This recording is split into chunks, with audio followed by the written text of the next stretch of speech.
70% of the world's population, 4 billion people, are unable to improve their livelihoods no matter how hard they work. They often have no legal identity in the form of birth certificates or citizenship papers, no legal title to their land, no labour rights, and no access to justice. Religions for Peace is working alongside the Commission on Legal Empowerment of the Poor, co-chaired by former US Secretary of State Madeleine Albright and the renowned Peruvian economist Hernando de Soto. The aim is to harness the spiritual, moral and social assets of faith communities to transform legal empowerment from the concept to reality for the world's poor. Their joint agenda is focused on ensuring that all people have equal access to justice, property rights, labour rights and business rights.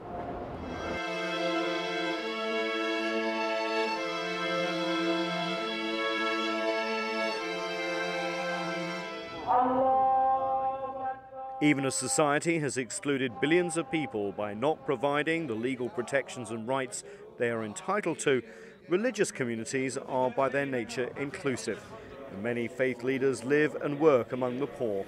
In Kenya, Archbishop John Gwini Kivuli is one such leader. I live among the poor.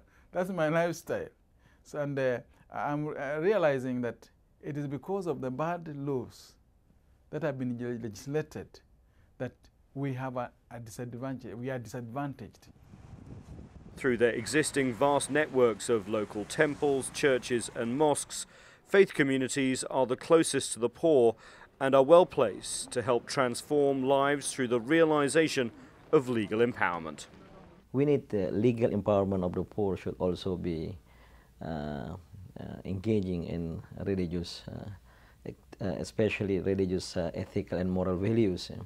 And this is the best way in certain countries like Indonesia or many Muslim countries.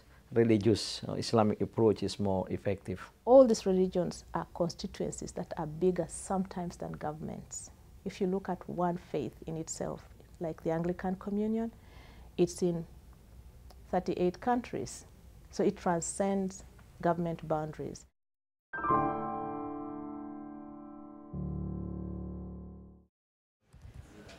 Equality and dignity for every human being is at the heart of the world's religious texts. Human dignity is rooted in the sacred origin of life and demands equality before the law, an awareness of rights and an inclusive notion of justice for all. As people of faith, we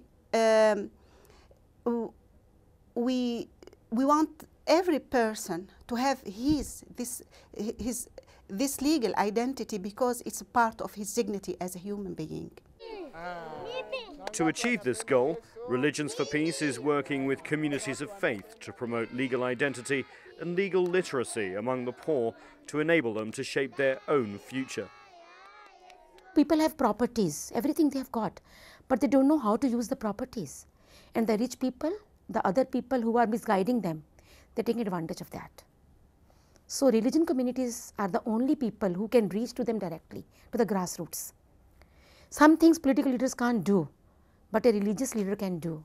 Empowering the poor in general and women in particular to have access to justice, to the just laws is very important because this restores their human dignity and also help them to have their place as citizens, and this is very important. At the heart of Religions for Peace mission is the understanding that the well-being of each person is related to the well-being of all. Legal empowerment is not just a question of empowering individuals to escape poverty, but of reshaping society as a whole. Nowhere is this more urgent than in addressing the marginalization of the world's indigenous peoples and their spiritualities. Exactamente es eso, el no reconocimiento que existe en el mundo frente a los pueblos indígenas desde los gobiernos de diferentes países. No está reconocido constitucionalmente como pueblos originarios o primeras naciones con todos sus derechos y no se hacen cumplir las leyes o los convenios internacionales.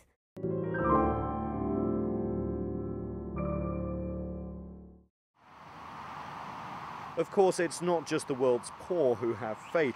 Believers may be found in all countries and all classes of society, and the world's religious communities are ideally placed to help start a conversation on legal empowerment between those who have these rights and those who don't. It's a great task to be accomplished to reach those who are, in fact, both religious on the one hand, but quite determined to ignore those who live in poverty.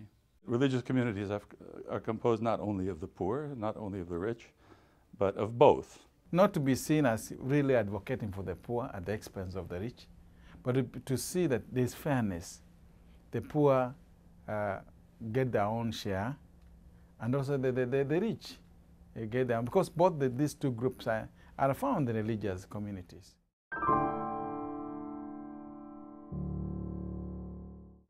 This is not to say that the rich and empowered should be excluded, but legal empowerment advocates ethical, economic and legal systems in which sharp distinctions of opportunity give way to legal protections for all in society. Economic must have moral economic. Moral economic is economy for all, not for the rich groups only. Legal empowerment advocates for such a moral economy, one that promotes the value of work but also protects the dignity of work so that individual workers are afforded legal protection, treated with respect and shielded from exploitation. If the rich would use their own positions rightly to pay the poor well, and the poor to understand they are being paid well, so that at the end of the day, the gap is narrowed.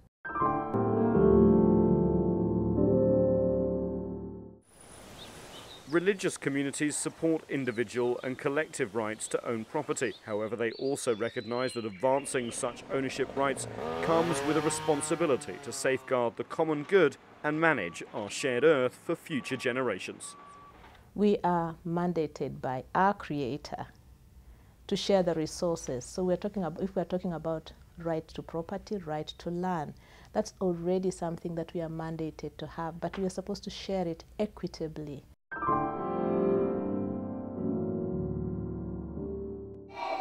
The world's religious communities and traditions are uniquely placed to promote the ethical message of legal empowerment, utilising the global reach of their networks that bridge the gap between the rich and the poor. They can help translate this important concept into concrete changes in the lives of the world's poor. Religious leaders can engage with national leaders and mobilise political support for reforms that grant equal access to justice, property, labour and business rights. They can raise public awareness in their places of worship and mobilise community members to bring legal education and services to the poor.